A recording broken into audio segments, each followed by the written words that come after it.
စာတခါငါမမိလိုက်တဲ့အရာတွေကိုသတိရနေမိတတ်တယ်စစ်တွင်းကငါအဖောက်ကိုကျွန်းစပွဲကုန်လက်ဆောင်ပေးသွားတဲ့ဂျပန်စစ်သားတွေ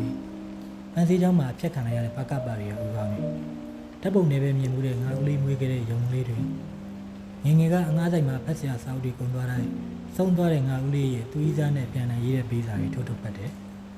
ငါဖက်ဘူးသမျှအခြေဥထုတွေထက်ငါ့ကိုပူဆွဲဆောင်နိုင်တဲ့အချစ်စက်တန်းတစ်ခုပေါ့လူတယောက်စီကိုစာဆောင်ပို့လိုက်ပြီးအဲ့လူစီကိုစာဟာတန်တမတ်ရောက်မရောက်နောက်သူစီကပြန်လာရောကိုစီဘယ်ချိန်ပြန်ရောက်လာမလဲမျှော်ရတဲ့အရာသာဘလို့နေမလဲငါသိချင်မိတယ်ငါမိပါလာတဲ့မင်းလဲနောက်အမိဆုံးကိုကန်ပြီးစပိန်နဲ့လိုက်လာတဲ့ငါဖေရင်နဲ့လူခံစားနေရမလဲသိချင်လို့မျိုးလေဆက်တေးတောင်းတိုင်းတစ်ခုကိုရက်ကြည့်မုံငေးနေတော့ငါရှိကိုစာဖို့ကိုတကောင်ပြုတ်ကျလာတယ်ပြီးတော့တကောင်ပြီးတကောင်ထက်ပြုတ်ကျလာတာတလန်းလုံးမှောင်မဲသွားတဲ့အထိပဲခေါင်းကိုကာထားတဲ့လက်တွေကိုဖယ်လိုက်တော့မှောင်မိုက်နေတဲ့လမ်းထဲမှာစီတန်းနေတဲ့စားလိုက်ပုံနေနေတယ်စာရွက်တွေတလန်းလုံးအပြည့်လေးထဲမှာလွင်းလို့တခြားသတိထားကြည့်ပြီးတော့ငါလဲစာရွက်တွေဖြစ်နေပြီးလေးထဲလွင်းနေတာငါမျက်နှာပေါ်မှာဆန္ဒပြသူတွေအသေးစိတ်တွေစွန်းနေတာ